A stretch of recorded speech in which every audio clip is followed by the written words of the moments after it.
you gonna call? Ghostbusters, released in 1984.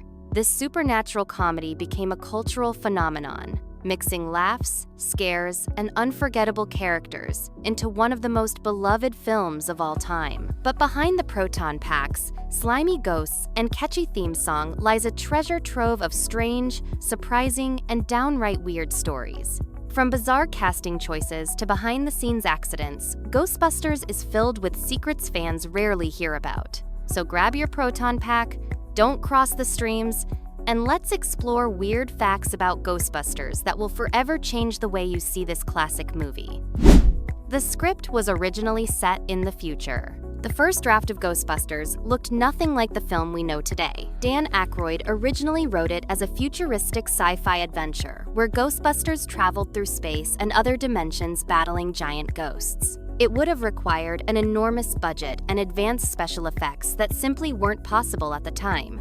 Director Ivan Reitman suggested scaling the concept down to modern-day New York City to make it more practical and relatable. This major rewrite kept the core idea intact, but turned it into a comedy grounded in reality.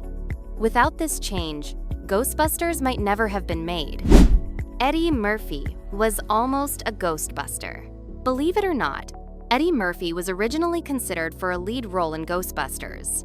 Dan Aykroyd had envisioned Murphy as part of the ghostbusting team alongside Bill Murray and himself. However, Murphy turned it down to star in Beverly Hills Cop instead, which went on to become a massive success in its own right. His absence led to the role of Winston Zeddemore being reshaped into a smaller part, eventually played by Ernie Hudson. While it's fun to imagine Murphy cracking jokes with Murray, his decision gave us two legendary 1980s comedies instead of just one. The Marshmallow Man nearly didn't happen. The Stay Puft Marshmallow Man is one of the most unforgettable movie monsters ever, but he almost never made it to the screen. Creating the massive marshmallow menace was so expensive and technically challenging that producers considered cutting him from the story. Special effects artists used a man in a giant foam suit, walking through miniature city sets, combined with clever camera angles. In the end, the Stay Puft Marshmallow Man became the movie's ultimate showstopper and an instant pop culture icon. What began as a risky gamble ended up being one of Ghostbusters' most memorable and weirdest moments. Bill Murray's lines were mostly improvised. Bill Murray's sarcastic wit as Peter Venkman is one of the funniest elements of Ghostbusters. But much of it wasn't in the script. Murray was known for improvising, throwing in one-liners and ad-libs during filming that caught even the cast off guard. Director Ivan Reitman often let him run wild, and many of Murray's improvised jokes ended up in the final cut. His spontaneous humor gave the film its unique charm and made Venkman feel completely authentic. Without Murray's free-flowing creativity, Ghostbusters might not have had the same comedic energy that helped make it a timeless classic. Slimer was inspired by John Belushi. The slimy green ghost, known as Slimer, wasn't just a random creation. It was a tribute to comedian John Belushi. Dan Aykroyd, who had worked with Belushi on the Blues Brothers and Saturday Night Live, wanted to honor his late friend. Designers modeled Slimer's chaotic, gluttonous personality after Belushi's famous Animal House character, Bluto. The ghost's constant eating and reckless antics were meant to channel Belushi's wild comedic energy. Fans embraced Slimer as a lovable mascot of the franchise. What started as a heartfelt tribute turned into one of the weirdest and most beloved ghosts in movie history.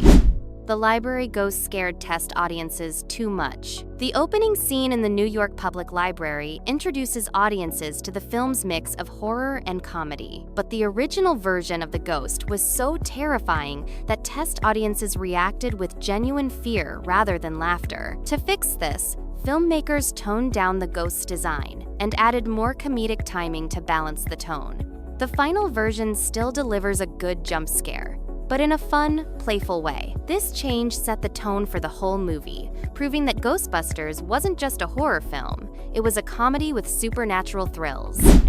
The theme song sparked a lawsuit. The catchy theme song Ghostbusters by Ray Parker Jr. became a massive hit, but it also sparked legal trouble. The band Huey Lewis and the News sued, claiming the song copied their hit I Want a New Drug.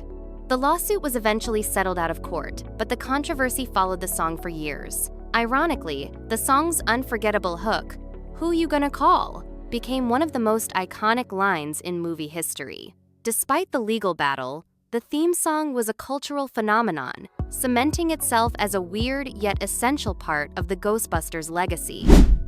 Ernie Hudson's role was cut down. When Ernie Hudson signed on to play Winston Zeddemore, he expected a much larger role. In earlier drafts of the script, Winston was introduced early in the story and had detailed backstory. But by the time filming started, much of his material had been cut, reducing him to a late addition to the team.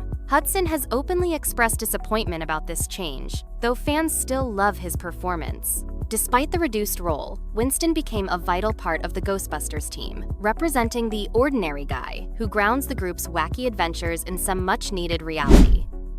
Sigourney Weaver surprised everyone at her audition. Sigourney Weaver wasn't an obvious choice for the role of Dana Barrett, but she impressed the filmmakers with a bold audition. Instead of reading the script normally, she pretended to transform into a demon dog right there in the room, crawling on all fours and growling. Her commitment stunned director Ivan Reitman and convinced him she was perfect for the role. Weaver's performance balanced elegance and vulnerability with moments of humor and terror, making her an unforgettable part of the story. Her unexpected audition move remains one of the weirdest and most effective in Hollywood casting history. "Don't cross the streams" was made up on set.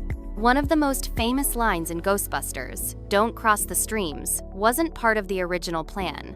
It came about during shooting, when the filmmakers needed a simple way to explain the dangers of the proton packs.